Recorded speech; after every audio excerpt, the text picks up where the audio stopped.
I told you before we started the show that I've been telling you the last couple of weeks, I hosted a conference here in the Dallas area called American Women and American Freedom. It was this past Saturday. To say that it was a home run, and besides it was fun, does not begin to describe. It was a great conference, full of energy, full of enthusiasm. I'm going to talk to you a little bit about who spoke there, but I don't want to waste any more time before I introduce our guest in the studio today. Our kickoff, keynote, and lit the place on fire speaker was Katie Hopkins, and we have her here in the studio today. So, welcome, Katie Hopkins. Thank you very much indeed. Thank you for having me to your studio. It's so nice to have you here, and honest to goodness, you did really light the place on fire. It was just we're going to talk about some of the other speakers and run through all that they did, but I'll tell you one takeaway I had, and that I want to really talk about why you're in America, but one takeaway I had is that if people listen to the media, you would think that most of America is with the protesters, with the rioters. Most of America is very down on the idea of America, and that most of America is just anti-conservatism and anti-President Trump. But that room, we had a great crowd, a huge crowd. We had a great turnout. But one takeaway was these people, they almost seem like they were just waiting for someone to say it's okay to be happy. It's okay to love America. That's exactly right. It's a perfect analogy, this sort of sense of exactly how I see it as well. In the old days when you used to have like gas hobs on your cooker and you could turn on the gas and you can hear, people still have them, hear the gas. And all it needs is a little light for it to go. Yeah. It's like that. So we have this idea at the moment because everything is so repressive and locked down. The mask, you can't do that. You won't walk here 6 feet apart. You stand in that corner, all of that. Actually, you bring people together and you give them a moment that is the spark, a little bit of joy. And the place just erupts, and that's what we saw. What were we? 8 in the morning, 8:30 early. It was early, yes. 200 and whatever people in a room, 8:30 in the morning, and they are clapping, they're cheering, they're on their feet, because you bring them a little bit of that joy and energy, and remind them that actually the most important thing about our side, if there is such a thing as sides, is that we want the best for each other. The thing about your guests in that room on Saturday is that all of us just want whatever's going to make you the happiest.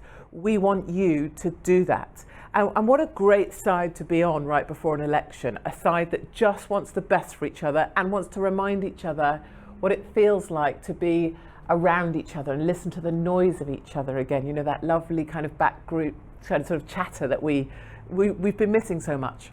We have been missing, especially women. There were more women than men, but there were some men there, to be clear. Men were invited, but definitely more women. And just, you could hear that noise of women chattering and happy, a lot of laughing and talking in between. Just people were happy. It was wonderful. And I do think it is really simple, symptomatic or emblematic about what America is. I think this is all over the country. People are waiting for someone to say, it's okay to be normal again. It's okay to be happy. They want to have someone tell them that and not say, no, actually go home, stay home, put your mask back on. They want to be told, they want to be reinforced by each other that we're ready for happiness. Yeah, that this is okay. And I think that's been one of the things as I've moved my way around America so far on this kind of campaign of mine to support your president, is that by having events, 250 people in a backyard in Alta Loma, 250 people in Murrieta, places in California where you're not allowed to gather in groups of more than 10, you see people walk in, you see them look around and see all these other people. They've not got masks on, so you're seeing people smile for the first time. And it's almost like giving people permission to remember what it is about what we've been missing and the fact that actually we want to make America great again. But also, much more importantly, we want people to feel great again and to remember that that's what we're all about. And I think that's what these events are doing. And if I can encourage anybody to even get 10 people together, it's really making a difference to the way people feel and putting new energy into our side. Oh, I love that. And actually, I want to go there since you began talking about it. So you're in America, you are still a British citizen, but you're in America for quite an extended stay and traveling the country during this election season to support President Trump. So why? Why is this so important to you to do? It's so important because I have children of my own. So I have 3 children, they're 16, 15 girls and an 11-year-old boy. My country will fall. England has already fallen. We're already on our way to being a minority I'll be in a minority in my own country in 10 years' time. I'm here as part of this fight because we're looking to you for hope. And in order to help bring that, which we can talk a little bit more about in a moment, I'm sure, I've had to break into America. We're currently banned. I think I'm the only Brit in your country, but I broke into America to help join this fight for your president because it matters to us, because you are hope for Western Europe and Western civilization. You know, I am going to go in many directions. Maybe we'll just do it quickly now. How did you break into America? Before we get to all the else you're talking about, how did you get here? Yeah, so I'm not allowed to be here. I can't be here. I don't really like being told no. My father will confirm That's so that. surprising. Yeah. And I do believe, actually, as a kind of ethos for everybody listening and your lovely listeners and viewers, the time for asking permission is over. So I went to see which country I could get to, and that list got smaller and smaller. Not Portugal, not Italy. Now you're not allowed to go to France, but there was one place that you could still go, Barbados. So with 2 hormonal teenage daughters at home, I was like, 14 days isolation in Barbados. Went and did that. Then they cancelled my flight to LA. I got on a flight to JFK, got to the airport, and was allowed into your country. I have a media visa, but the point is I still wasn't really allowed to be here, but by doing 15 days in isolation, I think I'm one of the only British people that's been able to break back into the country. I love that you did that. Your spirit, your determination is just, well, it's infectious and it's amazingly effective. So, but I really want to get at, you know, you have a homeland, you have family, you have a husband and 3 children, as you just mentioned. So why is it so important to you to get Trump reelected? What do you mean by that?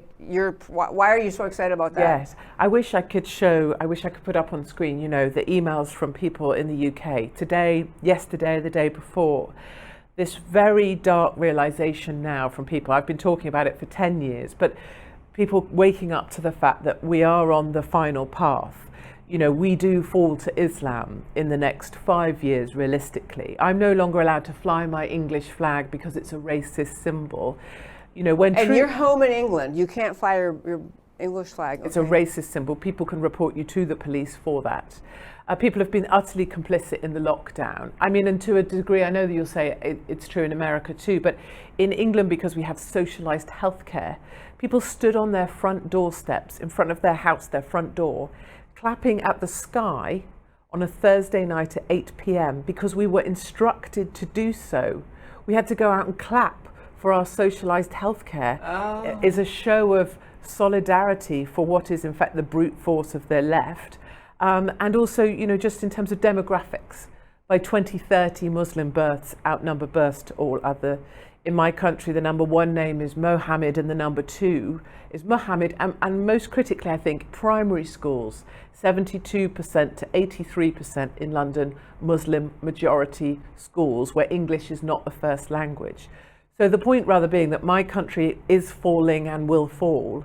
And one day, in some future place, we will look to America to rebirth Western civilization. And for now, we will pull back, my Jewish friends to Israel, and many Christians pulling back to Hungary and Poland, where they will not let our Christian culture fall.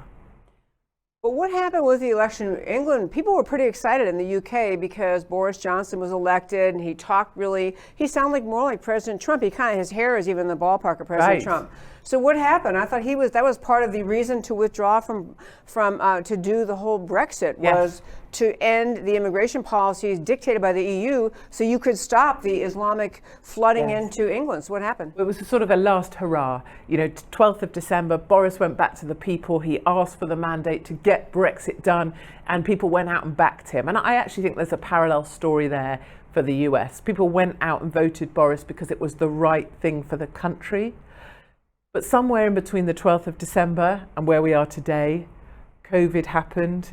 Boris Johnson was crippled by the COVID. Whatever happens to these leaders, I don't know what they get them with. I don't know if it's a briefcase or I don't know what it is that turns them. They turned Boris. And now we have the same playbook that you have here, or you've seen in places here. We've got the follow the science, the ridiculous science, the caseloads building, shutting down the country once more. And we've now Boris Johnson has shut down the UK. We're back to no work, no play, no going out, masks everywhere. And it's a without dark, numbers to justify that. No, just now, well, you know how they did? They switched it out, didn't they? They exchanged deaths for cases and made cases the thing, whereas we all know cases are not relevant at all. Right. If you listen to the show very often, you know we've had many doctors on the show making this point, this explanation. It doesn't matter how many new cases they report, and the more they test, of course they have more positive results to report.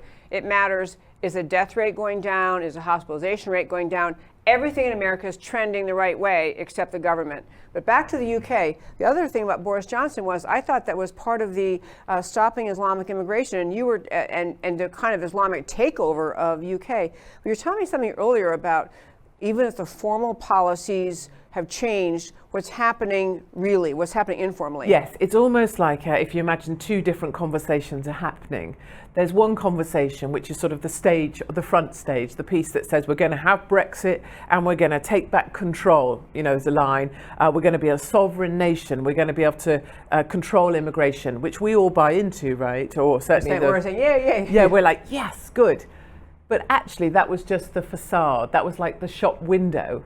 What's actually going on, the mechanics of the store, the staffing of the store, the way the store is being run back behind the scenes, is that the processing of human flesh is such a profitable activity. It's never going to stop. Every single day, as we sit here in the UK, the border on Dover, where those white cliffs look towards France, is flooded every single day with these inflatables. I suspect many of your viewers will have seen the pictures of inflatable boats arriving 100, 200, 500 migrants. Those are just the illegals that we see.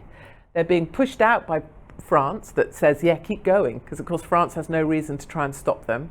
And they become our problem. And the moment they step foot on British soil, they are entitled to accommodation, to income, to schooling, to legal aid, and of course they disappear into the network. And that, for that to still be going on every single day, has to be something the government is allowing to happen, and Boris Johnson is complicit in the movement of an Islamic takeover of our country. Yeah, it's funny, we used to talk about, you've been on my show before, and numerous other experts, Middle Eastern experts, we had Claire Lopez and John Gwendola, many people talking about Islamic immigration as a tool to Islamic takeover. It is written about in Islamic literature. It's not speculation. It is a method of making Islamic takeover happen through just using immigration. And we used to talk about it a lot last year, and maybe the last 5 or more years was very prominent in the news.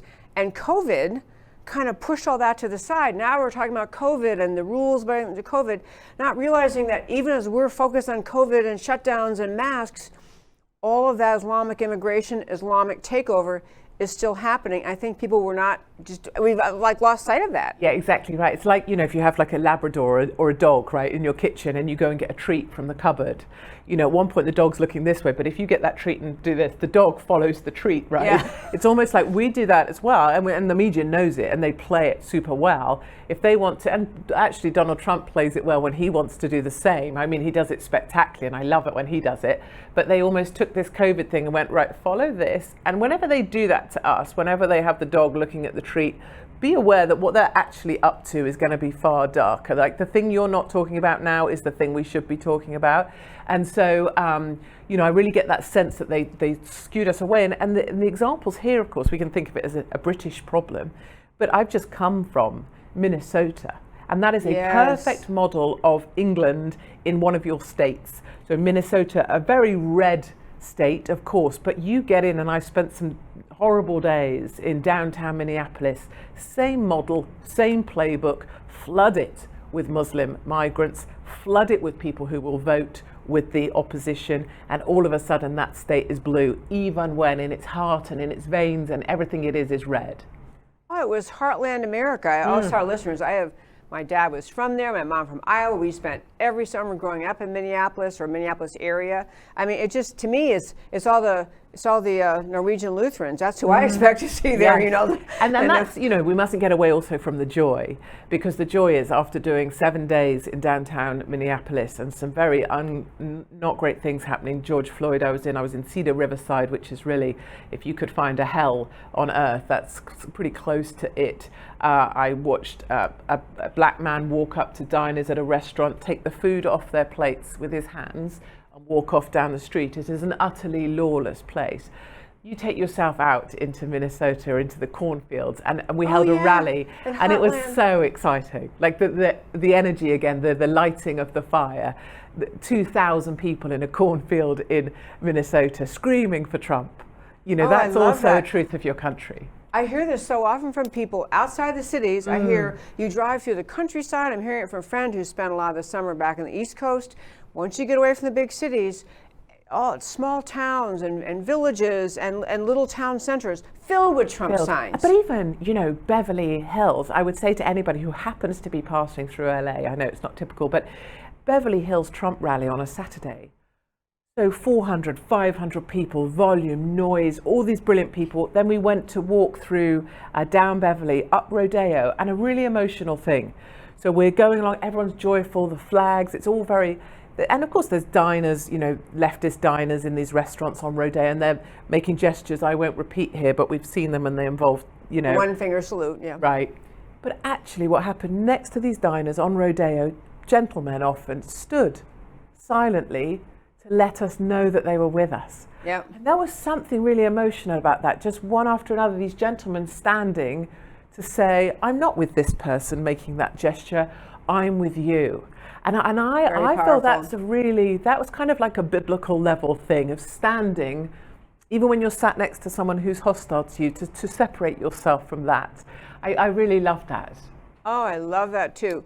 So your big mission from now through Election Day is just to bring joy, to bring energy to the pro-Trump movement. Is that right? Yeah. I thought I came here to fight for Trump. I'm going to be part of this. I'm going to get everyone 4 more years. You know, what am I? Some one-woman army? I don't know. Kind of, but go ahead. Kind of. But instead, it's become something so different. I learned it very quickly. It's about giving people a reason to gather, getting people to look and listen to each other in rooms of people, and to remember that this is the power of our side.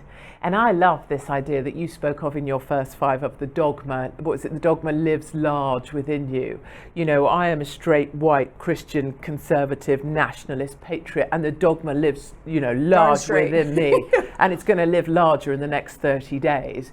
And that's because I'm proud of it, because it's my heart and it's my values. And I'm proud of every American that we bring, because guess what? They don't need to be on our side. They don't need to have ever voted Republican in their life. Many have not. But at a time when your choice is joy or darkness, and your choice is law and order, respect for decent police officers, men and women, or spitting, hating, hurting, shooting, this is the only side. And so that's really been my mission, is bring people together, welcome newcomers, and even if you just want to be part of us for a little bit, come join, because we're a really good side to be part of. We are. I like your line. This is the only side. That's very true.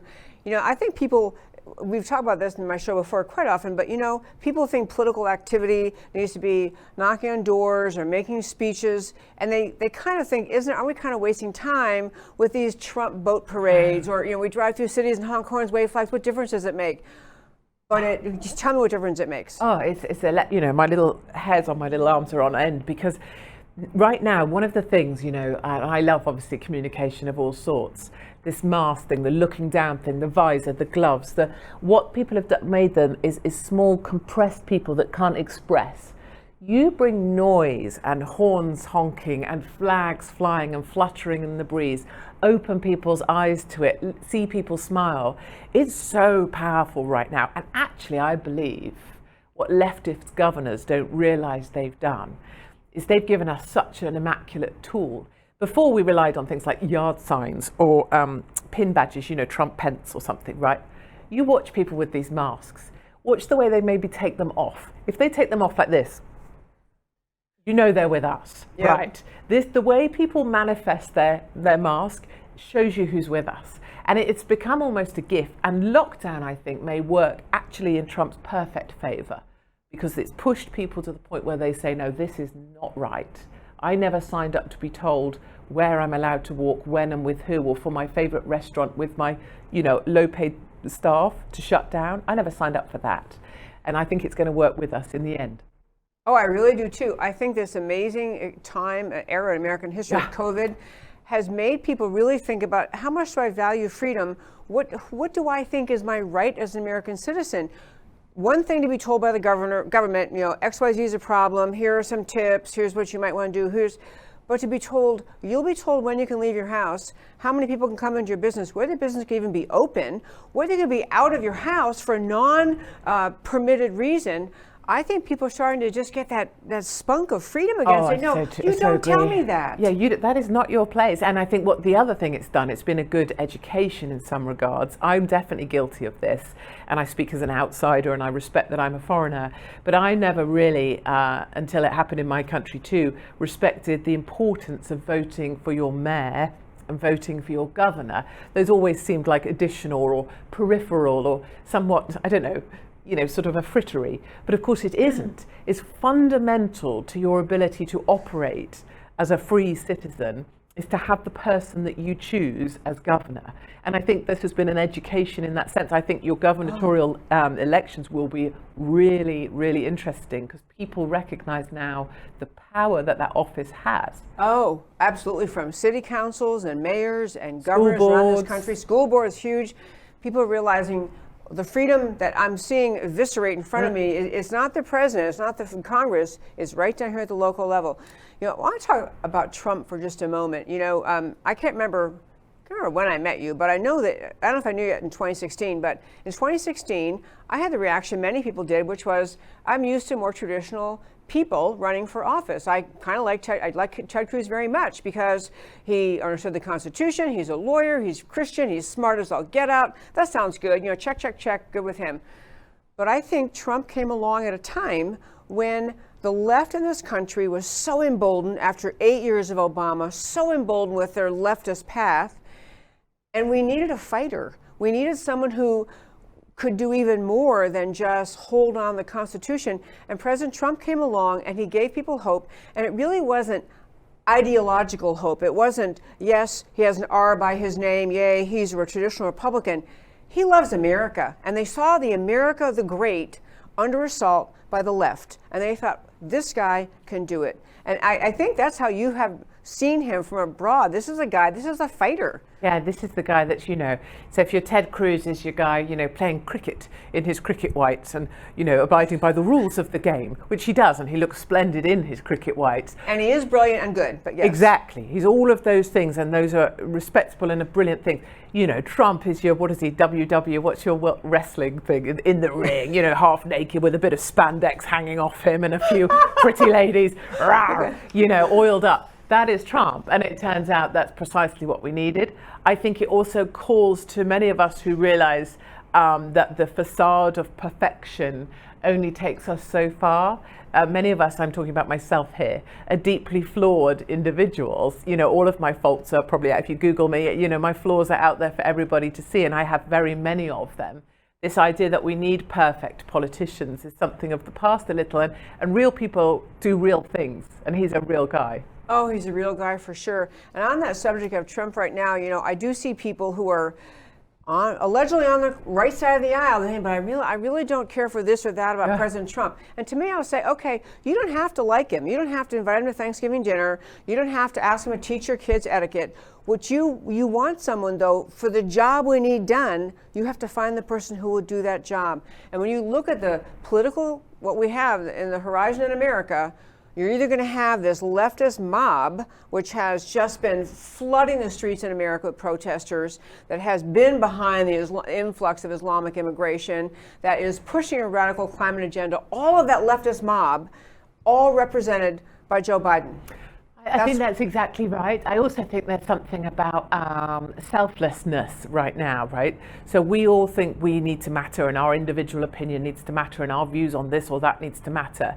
And to me, it's nothing about that. It's about this sort of arrowhead. Our only job right now is to push Trump over the line. So what I think about this or that, or you think about that, doesn't matter. Our only job is to get behind like a little rugby team, get behind the guy and push him forwards. And one of the things the left does very well, actually, is it presents a unified front. It holds the line. Even they don't have their little disagreements in public. They think their thoughts, but they hold the line. And what I'm calling on people to do, what you're doing as well, is asking our team, hold the line, push Trump over, push him forwards, and then we can all discuss your little issues later. For now, what do we have, 30 whatever days to get this guy over the line? Yeah, it's very few days. In fact, early voting has started in a lot of places. So yeah, we're actually, we've entered the line phase. Yeah. So I want to ask you, this is a bit off track, but you were talking earlier about millions of people in Europe who are just praying for President Trump's victory. I thought you had, in addition to Boris Johnson, I thought you had other seeming leaders emerging in Western Europe who seem to be on the bandwagon of preserving Western civilization, preserving freedom, preserving the Judeo-Christian values. So what happened to all those folks? I can't help but believe the strategic level takedown of the rise of the right in Europe has absolutely, they have pulled this off to perfection. You know, there was a point there, I can't think how long ago it was, but it doesn't feel very long ago, 8 months ago, the right was on the rise. You know, Yes. I remember standing and being like, we are going to get Brexit. And then in Austria, we had, you know, people rising up. The right were doing brilliantly. Salvini in Yes. Italy, Spain, we had Vox rising. Even in Germany, Merkel was much weakened. I was so excited because we had Trump as well. You know, this was my sort of... They did such a great job of hollowing that out. You know, they specifically targeted Austria, removed that government. In Germany, they crippled people with COVID and COVID regs. Salvini was taken out with legal action that he acted illegally towards the migrant hordes. They almost had a special way of taking out each one of these leaders. Whatever they did to Boris, they did it effectively too. So the hollowing out of that pushback has been complete, and what we're now left with is, I believe, the certainty that we will fall away, and the only sort of the heart of this is that Hungary and Poland still resist, and I believe it's part of their history. You know, in their recent history, they know what it's been like to have been To push off communist aggressors in the recent... to have been taken and to had to try to get rid of something. They can feel it more acutely, and they didn't let it happen. And when Merkel tried to flood their country with Muslim migrants, they reinforced their walls. They sent the army down to defend them. In fact, you know, one of the things I like that's a naughtier fact is they also sent pigs on strings, and the army patrolled their borders with pigs on strings. And I say that more as a sort of the dogma lives large in Hungary and Poland, and I love them deeply. So we will retreat to that. And we're seeing this already, and America's seeing it too. The silent movement of people, the retreat to defendable space, something South Africans know well. But people are already pulling back. You can feel it here, you know, the move out of California to Texas to Florida, or maybe I'll go to Arizona. We have it so our Jewish communities will be out of Paris within the decade, back to Israel, and our Christian, you know, families. I've had people message me daily asking, where do we go? Where do we go? And, you know, I get emails from elderly couples, 70, 80-year-olds, my parents' age, saying, you know, I'm glad my time is nearly up, so I don't have to see my country fall. And that's the, you know, when we talk of things, sometimes we can forget that there's real hearts and souls in this, and those are the hearts of people who often fought for their country, and know that, you know, know that they may just miss the fall of Europe. You know, I will tell you, I'm so glad you're here to give a first-hand report from UK and from Western Europe, because I think there are many Americans, especially because we got sidetracked by COVID, you know, the dog with the treat, got sidetracked, that we don't really recognize these massive sweep of human history things happening. And we can't do it today, but we've done many times on my show, talked about how from the time of the founding of Islam, there has always been an effort, a massive pushing out from the areas where it was founded into various parts of the world, taking over those areas of the world, the Ottoman Empire, the whole pushing of Islam to take over. And it wasn't just to spread the good news of Islam and share their faith, it was to force conversion or death, and forced conversion in countries all over the world. And that history, sadly, hasn't been taught in too many places. And so I think people aren't alert enough to recognize the profound era of history that we're watching, and that maybe we could do something about if we understood it, but they don't even know. Yes, I think that's right. I think, you know, there's two sides to this. One, we're not allowed to talk about it, so you can't really hear it so well. because someone like me tries to speak of it, as I have been for 10 or so years, and the punishment that one has to endure for trying to be that voice is quite extreme in terms of my own personal punishment meted out on me by my country. Yeah. I think the other thing is, and it is the more joyous thing, and I think I'm always inclined to that, is that of all the times to live through, now is the time. And I meet people daily who tell me they would never have lived at any other time, and I believe that. Like, I believe the strongest of us were called to be here now for a reason.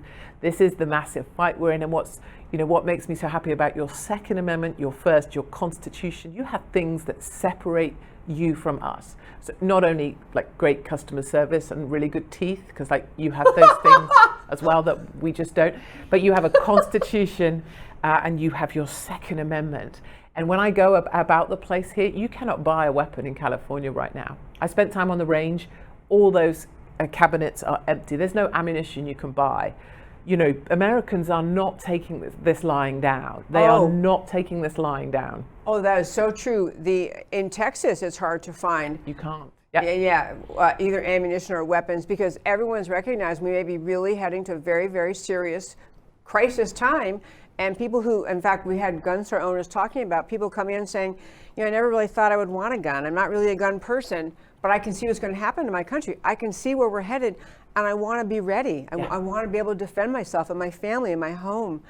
And these are, I agree with you about living in profoundly consequential times. I used to give little speeches about the founding of America and how it took people with a little bit of fire in their belly and a little bit of just kind of determination. They were not going to live as subjects to King George. They were going to convince the people around them, we can do something different here. We don't have to just live forever as subjects, but we have to find that spirit of fight, of independence. We have to come together. We have to decide we can do this and get in the fight. That attitude formed the most consequential country in all world history, and we're at a similar place at this time. We were speaking of Islam and Islam invading UK and Western Europe and America. So we have Islamic supremacy or Islamic aggression. But and then the other kind of cabal, the cabal of ideas on the left of radical climate stuff. I know I mentioned earlier, but the radical climate agenda, the Green New Deal, is another destroy America, destroy freedom, destroy free enterprise. And you have the weakening of the American military, the trying to abandon the idea of sovereignty and American borders. And we're going to have just a big global happy family.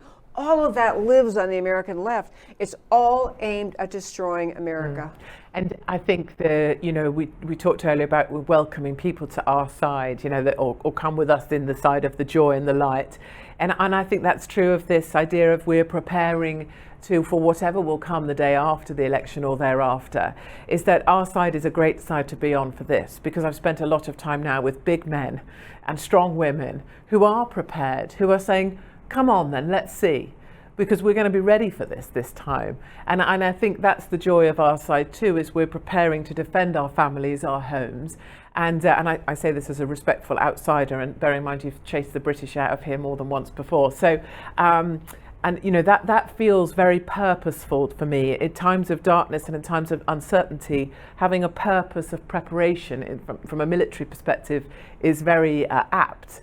I also think, what makes me see the contrast there is that sadly for the other side, who won't make it through the back end of this, that with their yard signs, they're trying to defend themselves with these yard signs that I see, these Black Lives Matter. And I've watched very weak and inept men, I say men in the loosest sense, it's undecipherable really what they are, hammering these lawn signs in with the sort of dedication that real men build walls or fences to protect their families, right? They think this Black Lives Matter yard sign is going to defend them. My news to you is that Black Lives Matter will not save you when the mob comes. The ignorance of these people is quite overwhelming at times. It is. I definitely want to close out our interview on a joyful note, because you're so irrepressibly joyful, even in the middle of all that we're watching. So again, on your tour around America, you told one story, and I hope I can give you enough hints so you know what I'm talking about, a story about going to a meeting in California where you were seeing in the eyes of people, grown men, getting teary, talking about wow, I came to a place where there's joy, there's love of America, there's energy, there's happiness. Can you describe what that was happening? So this is gatherings in California, and this was kind of a month or so ago, so still early in terms of breaking lockdowns. People gathering together in yards. Someone called it a John Lewis Memorial, but it was actually, our side. They called it John. Okay, yeah, sorry, we all had to have a moment of quiet while we pretended that. But the point was, you saw these men who over the last 8 months for them, their lives had been destroyed. So not only did they lose their job, but because they lost their job, their marriage went, and then their children went with maybe their wife. And these men would be crying. I've had more men cry on me in the last 8 weeks than I have, I think, in my life. But because they felt like they'd come home to their people, and I have this with my Jewish friends who are moving to Israel, when people come home, they feel comfortable and they're able to release all this stuff. Yes. And that's what our side is now. This isn't left or right. This isn't red or blue. This is about coming home. And this is the heart of America. And I encourage anybody who's out there feeling hurt or lonely or lost or broken or beaten, and it doesn't matter who you hated before in your past, come home, because we will look after you, and then we'll be able to look after America. And then at some point I promise to leave you and go back to the UK as well. We don't really want you to leave. I wish your whole family would come here. That's my wish, was that you and your whole family could be here. But I love that. I love that sense of coming home. It's really coming home among many things, to love of America. Yeah, come home. This is the place you're and again, forgive, I know I'm a foreigner, but your nation, your great country, the greatest country on earth, was built on the values that are of home. And that's, you are a United States of America because you all believe that this is your home. Come home, feel better, and build this place back up. I love that. Katie Hopkins, how can people help you? I mean, I'm sure a lot of people ask you, but how can people help you? For now, help me by voting for 4 more years for Donald J. Trump. And if you want to follow me or me on my journey, I'm on the new app called Parler, because obviously Twitter had to remove me because I have too much influence. But Parler is Parler. And on there I'm at KT Hopkins. I think it's on the bottom of the screen, or you can, but at KT, the capital T, Hopkins. K, capital T, Hopkins. And it just in case people want to get in touch or follow my journey or be part of coming home, or I can help bring you home, come find me on there. I love that. I love that. I might steal that idea. Come home to America. Come home. The dogma is strong in us. Come home. Oh, that's really great. Tying back to our first segment. Katie Hopkins, thank you so much for being here today. It was just completely delightful to talk to you. Thank you for having me in your studio.